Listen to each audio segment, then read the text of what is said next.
inda nini yawe n'ubukene ufite nibyo bigutera gukora ibyo. Ariko guys, jewe nta nda nini mfite, nta n'ubukene mfite. Ndashima Imana ko yamvanye umuhanda kano kanya nkaba nicaye imbere yanyu ndi kubabwiriza. Nuko The Ben iyi modokari yahaye umugore we Pamela ntabwo ariye, ni y'umugabo witwa Hakizimana Janvier.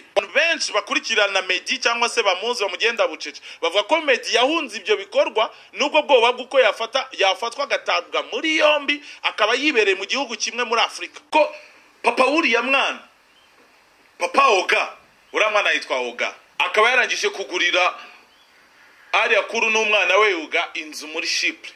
Turaza kuganira kuri Kenny Sol, turaza kuganira kuri Riderman, kuri Christopher Muneza, kuri Bwiza, kuri Okama, kuri Double J guturuka i Burundi, ndetse ibyo byose nyine bira ya alright, nongeye gusuza buri umwe wese ukurikirana ibiganiro byacu bya buri munsi. Suje umuntu uherereye mu bihugu bigiye bitandukanye, Afrika, mu bihugu bya Afrika, mu bihugu by'i Burayi, Leta Zunze Ubumwe za Amerika ndetse no ku mugabane wa Aziya. Ngiye muri kumva kuri Mike ni Raymond Kalanga, mbanje gushimira buri umwe wese wakoze subscribe. Nawe ni kora subscribe kugira ngo ama video buri kimwe cyose dukoze kuri Rwanda ITV kiye kibageraho. Ikiganiro ni cya kindi abahitinze n'abahitinze. Ese uri kwibaza ngo mu bahitinze n'abahitinzi ninde uyu munsi tugiye kubana, tugiye kugarukaho mu bahitinze n'abahitinzi? Uri kwibaza ngo ninde uyu yazanye isesengura, azana ubusesenguzi, azatohora akubitira ikinyoma ahantu hakubuye? Uwo na undi nifata ku mavuta tugiye kugarukaho muri aka kanya twahariye abahitinze n'abahitinzi. Ese uri kwibaza ngo ni ibiki tugiye kugaruka kuri futa ku mavuta? Ese ni ibyamuranze?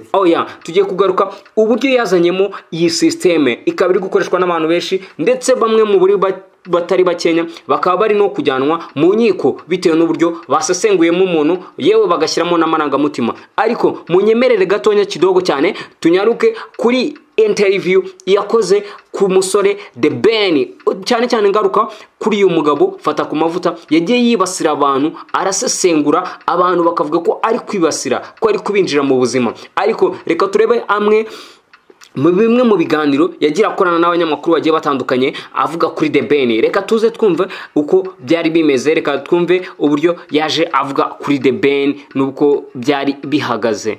Inda nini yawe n'ubukene ufite nibyo bigutera gukora ibyo. Ariko guys, jewe nta nda nini mfite, nta n'ubukene mfite. Ndashima Imana ko yamvanye umuhanda kano kanya nkaba nicaye imbere yanyu ndi kubabwiriza. Kiri cyaranzwe na kajagari. Ni igitaramo setup yacu yari yubakitse nkaho ari muri Expo. Ko The Ben yajyanye abanyamakuru barenga 20 Burundi. Ibyo bintu ko mutabiha agaciro ku mufuka we, ku mafaranga ye, akabafatira imodokari, yababeshye kugera i Burundi akabafatira hoteli azana bagaburira, bagera i Burundi bakabakweba, bamwe bagiye kubacumbikishiriza kubajama. Abajama banje barandiri promoter batunza abanyamakuru nka batatu. Kurya ni ikibazo. Bari mu magamba aho gukora akazi. Shisha zababanye shisha, urabizi ko kunywa shisha mu Rwanda bitemewe. I Burundi bazigezemo. Ni kuri chat bameze. Ku munsi nyiri gitaramo abanyamakuru b'i Burundi barabajujubije byatari nyuma yo kubakoresha ko kazi gakomeye ko kubiriza ku kibuga cy'indege. Izuba ryabishe, bamwe bakabaha 5, abandi bakabaha 10, abandi bagatahira ubuntu. Ni ikiganiro gikomeye cyane fata ku mavuta yarari gukorana nabo ku rukuta rwa YouTube, aho yatanga ibiganiro cyangwa nasesengura uburyo mu Burundi byari bimeze. Ariko yatangiye avuga ko ashima Imana yamukuye ku muhanda, ubu ngo bakaba ari kubwira abantu ukuri. Aho nagaruka ku bantu bamwita ko afite inda nini, ibyo uburyo basesenguramo n'ubyo bavugamo ari ikintu kijyanye n'inzara abafite. Akavuga ko atari inzara habe na gatonya afite, na nzara afite, ahubwo agaruka n'uburyo mu gitaramo cya The Ben mu Burundi uburyo byari bimeze, uburyo igitaramo cyari gifite akajagari, uburyo The Ben bari abantu bose bagiye mu Burundi bagiye kwikofiye nk'abanyamakuru abasezeranya ko ari abacumbikira. Ibyo byose nibyo fata ku mavuta yavugaga, byinshi mwabyumviye. Reka tuze tureba ngo ese nibyo byonyine fata ku mavuta yavuze cyangwa se hari n'ibindi bintu yagiye avuga. Reka tuze tugaruka twumve n'ibindi yagiye atangaza, cyane cyane kuri The Ben, kuri Pamela. Reka tuze twumva icyo yaje avuga kuri abo bombi kugira ngo ibintu bimere fresh cyane. Ni nk'ibyo ngibyo uhise ubyumva neza cyane. Ugerageje gukeka neza cyane. Ari umuswa yavuga se The Ben gukira kwe habaye mu kuboko kw'Imana, ibintu bye byose no gusunikiriza nimbona bita ndora Imana ne Hakizimana hoya. Ahubwo noneho nuko The Ben iyi modokari yahaye umugore we Pamela ntabwo ariye, ni y'umugabo witwa Hakizimana Janvier. Wabonye The Ben uburyo yafashe 100 by'amanyarwanda agahita bivunjisha 400 by'amarundi akajya kubitera abantu i Burundi. Bina bintu ntabwo babikora mu Rwanda. Uzaze mu Rwanda ufata imodokari ujye guteza zirambutiyaje unagira abantu fucking man. Wowe iyo modokari bayigukuramo muri Pandagari kwa Kabuga.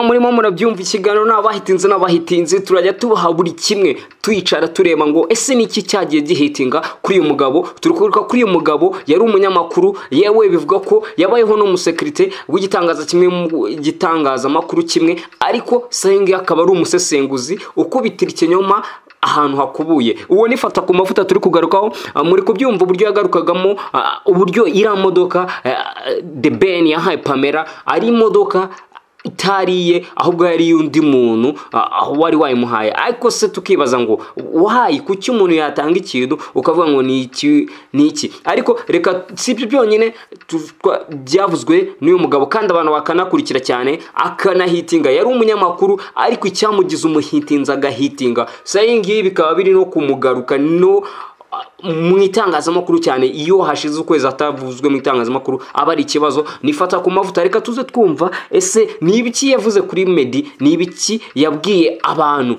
atangaza kuri aba bantu, kuko yarasesenguraga wowe urahuri bitewe nuko ufana aba bantu amarangamutima akakwica. Reka tuze twumva uburyo nibyo yavuze kuri Meddy uko byari bimeze nibyo aba avuga byose. Turaza tugaruka twumva uko byari byifashe. Ariko kubera ko dukeneye ko inote zigomeza kwinjira turakongoza tukugumane ugume hano nutahe, kubera ko iyo pourcentage niza nawe tuzajya tuguhaho. So ibyo bintu rero byaje kongera bill nini kuri government ku mafaranga yateganyirijwe. Iyo program yaje kuba menshi, haje kubaho ubutasi rero, hakorwa audit. Leta z'Ubumwe za Amerika ikora audit kubera ko habayeho billing nini cyane, facture nini cyane irengeje iyo yatekerezwaga. Nibwo rero haje kuvumburwa ayo manyanga yose akorerwa muri izo service. Ayo manyanga yose biza kugaragara cyane ariko muri leta ya Arizona, kubera ko leta ya Arizona ni ifite clinique nyinshi zita kuri abo bantu, ni nayo ifite abo agent benshi bita kuri abo bantu. Muri abo agent rero ahantu bigiye guhita bihurira n'abasore bacu. Wibuke ko ikiganiro gitangira nakubwiye ko muri abo agent dufite monde ba Meddy, dufitemo ba Meddy. Ariko abantu benshi bakurikirana Meddy cyangwa se bamuzi bamugenda bucece bavuga ko Meddy yahunze ibyo bikorwa nubwo bwoba bwuko yafatwa gatabwa muri yombi akaba yibereye mu gihugu kimwe muri Afrika. Abarundi rero nshuti zanjye ngira ngo ndabakunda mwese murabizi. Kubarabura ni ibintu byanjye, ibibi ni byiza ntago ninya kubibabwira, no kugira ngo twese turebere hamwe ko twakubaka iyi industry yacu. Mwitegura witwa Ngabo Jober Medal aka Meddy. Byanze bikunze Meddy mu kwa 12 ashobora kuba ari Burundi. Iyaba nari mbonye umuntu ngirira akamaro uyabo ko kigahera amafaranga bavuga yazaga kayama nanjye kuko nkayarya nkabyumva, none nanjye nkajya muri feelings zo kuba ati wow za bintu kuko bavuga nibyo. Reka mvugire Reka kuko mbumuvugizi kuko ndahema. Ahubwo ko kigahera nuko bavuga ko ufite ifaranga wakwigerageje ukangurira umuti kabisa.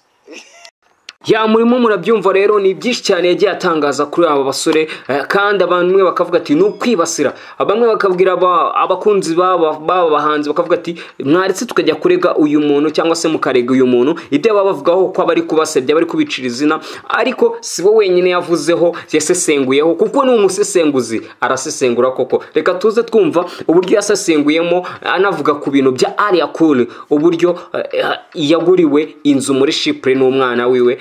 Turaza tugaruka tugana no ku musozo kugira ngo ibintu bimere fresh cyane, bimere neza cyane. Ngiye kuri Mike ni Raymond Kalanga, muri kumva ikiganiro abahitinze n'abahitinze TV ni ID Rwanda ITV. Wowe udukurikirana uwumva ibiganiro byacu witurije aho uri hose, ebana love you umungu wanyu Raymond Kalanga. Reka tuze twumva gatonya, turaza tugaruka twumva uko fata ku mavuta yasesenguye nibyo yavugaga ku buryo Alia Cool yaguriwe inzu muri Chypre. Turakurikira ko papa uriya mwana, papa Oga, uriya mwana yitwa Oga, akaba yarangije kugurira ariya kuru n'umwana we yuga inzu muri Chypre. Ariko noneho ahantu bibera ikibazo ibyo akora ntago bibalansinga n'umusaruro tubona hanze yeme.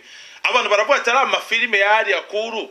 Umwana w'umukobwa ageze ashyiraho award ya filime ejo bundi nubwo byabaye ibibazo imodoka ari kwitanga bikaba ibibazo ageze aho yubaka ibikorwa nk'ibi ngibi mu Rwanda. Juno Kizigenza na Ariel Ways. Ngira ngo aho duherukira umubano wa Ariel Ways na Juno Kizigenza urabyibuka hagiye ama audio hanze urabyibuka hashize nk'umwaka kabisa hashize igihe abantu ashobora kuba barabyibuka ama audio hanze bari gutukana Ariel Ways ari kubwira Juno Kizigenza yamubwira ati nubundi wowe wakanigawe na kintu rwose n'ibiki nubundi nta birenze dore nubundi harahiye ibyana nubundi wabimeze neza byatari. Ngira ngo uranabyibuka Ariel Ways yashyize hanze video aho gushyiramo umuhungu ashyiramo umukobwa. Ntago biraza kumera nka yama EP cyangwa nka yama album tumaze iminsi tubona asohoka akajya hanze ariko still ukabura indirimbo nimwe ukunda. Ya murabyumva rero ukuntu byari bimeze fresh cyane, mwumvisheho ibintu byinshi cyane bigiye bitandukanye. Fata ku mavuta nayo twaturi kugarukaho muri aka gace twari abahitinze n'abahitinze, ariko ni byinshi ni package. Reka ibe episode imwe kuri Fata ku mavuta tugaruka ubwino bundi abafite no uburyo abari kubihamo abanyarwanda. Ngiye kuri Mike ni Raymond Kalanga, love you kuri buri umwe wese ukurikira ibiganiro byacu bya buri munsi. Ikiganiro cya kindi abahitinze n'abahitinze Domes. Turaza kuganira kuri Kenny Soul, turaza kuganira kuri Riderman, kuri Christopher Muneza, kuri Bwiza, kuri Okama, kuri Double J guturuka i Burundi ndetse ibyo byose nyine biraza kuba ari Burayi. Ariko nitugera noneho Copenhagen naho turaza kuganira kuri Kenny Soul. Ariko nitwerekeza i Texas turaza gusangamo Meddy, turaza gusangamo Cedru, turaza gusangamo Rikiriki ya groupe yaho yose kuri ubu ngubu yarimutse yimukiye Arizona none yagiye koza abarwayi. So muruko rero gutanga ibyangombwa cyangwa se izo dokima bari babasabye bwa kabiri nazo bazitanze zitinze. Ambassade rero yaje gukonfirma visa zabo ku munsi nyiri gitaramo cyo mu Bubiligi. Ariko nanone rero aka kajagari kabanze nyine bari kugibura yari benshi bari kubasamira hejuru kugira ngo bababyaze umusaruro byateje ikibazo. Kenny Soul araza kuduha imbarutso yabyo noneho nanjye mbonereho gusobanura. Yenze mana sonze mana njye nabirenze kabisa. Rero ngiye ubwo mubaze yenze ninjye bayiguteye iwe nayiteye.